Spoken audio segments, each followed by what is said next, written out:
Welcome back to FDVN's channel. In today's video, we will introduce a new lesson: Information Technology Law and Cybercrime. Level 1, Easy. Listen carefully and fill in the blank. Pictor den Beeman, a legal practitioner specializing in information technology, is speaking at a Chamber of Commerce lunch.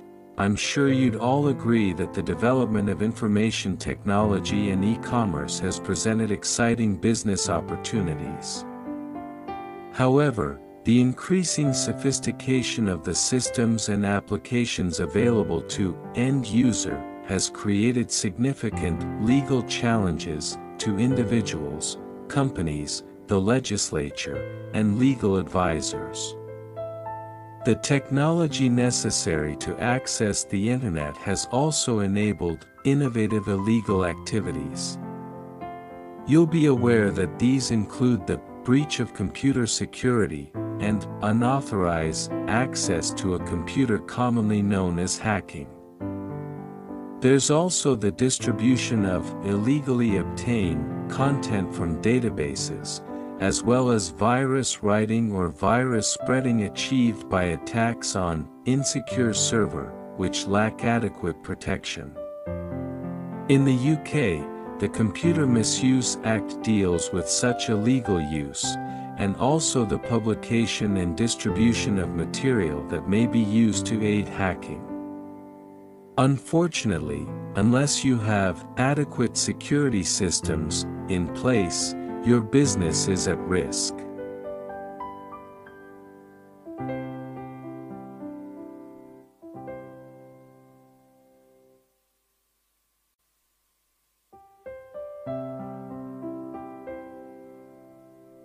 Level 2, Challenge. 2. A visiting Russian colleague is asking an English solicitor about the legislative process. Listen carefully and fill in the blank. How is new legislation enacted? Well, initially the draft legislation has to be present to both houses. The draft is discussed several times. A committee has the job of checking that the bill incorporate the fundamental elements agree at the second reading. After this, the bill is shown again to the lower house. Who does the formal writing of the legislation? It's to be done by qualified barristers employed as civil servants, known as parliamentary counsel. Who can put forward bills? The government and, less commonly, MPs.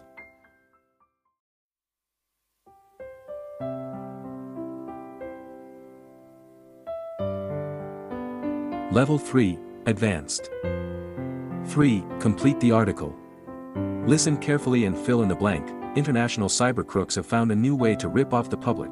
Fraudsters find it surprisingly easy to operate credit card fraud over the internet. Phishing tricks consumers into providing confidential details in response to spam email. Although banks have been raising public awareness of the practice by placing warnings on websites, some customers are still taken in by spam emails inviting them to disclose account information. But phishing is no longer as effective as it was, so fraudsters have developed farming, which does not involve spam email and is harder to detect. The scam redirects users to fake sites when they try to access their bona fide bank website.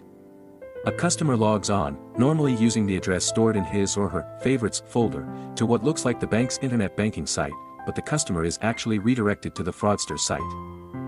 The fraud is no longer limited to bank accounts. Recent examples have had corporate websites cloned to sell non-existent products, or to get consumers to participate in money laundering activities while believing they are dealing with a legitimate organization. Whether the fraudsters are using phishing or farming, criminal prosecution remains difficult, largely because most of the criminals are based outside the territory in which the victim resides. Extradition proceedings are difficult and rare, although some national courts may have limited extraterritorial jurisdiction. Phishing legislation may be drafted, but the real problem is the cross-border nature of the fraud. The legislation may have no teeth, leaving the perpetrators almost immune from prosecution.